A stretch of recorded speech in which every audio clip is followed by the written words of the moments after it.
inside, and I was pregnant with my son. I was homeless, and I was released into a mental hospital where I stayed for 3 months with my son until I moved back to Nelson. And because I was schizophrenic, they opted to take my son away and try to put him up for adoption. And I think it took pretty much my whole family and myself and a lot of effort and about 2 years to get him back. And I just wish that there were more services for people to be employed and cope and live with their mental health, rather than just treatment facilities and final solutions that aren't involving their own right to choose.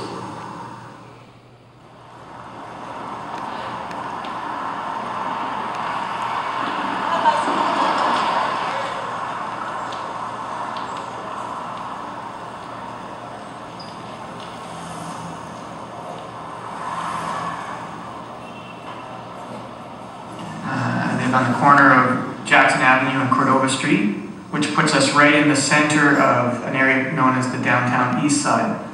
People often ask, how can you raise your children in that environment? And I'm just like, wow, it's such an honor to have them here in this neighborhood, both for their sake, because they're really learning about life and having to get to know people who are really poor and suffering, but also struggling and really in the context of community with each other.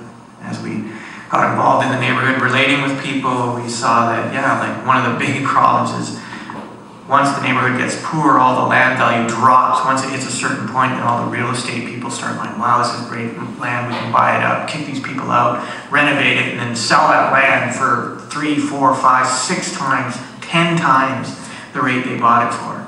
And that whole process is called gentrification. And we knew that our housing here was very potentially going to go in that direction, and we wanted to prevent somebody from buying it and then kicking us all out. We've actually formed a whole co-op, which is more than just a community, because it involves people who aren't necessarily part of the community. Our community is very distinctive in that we have a faith understanding.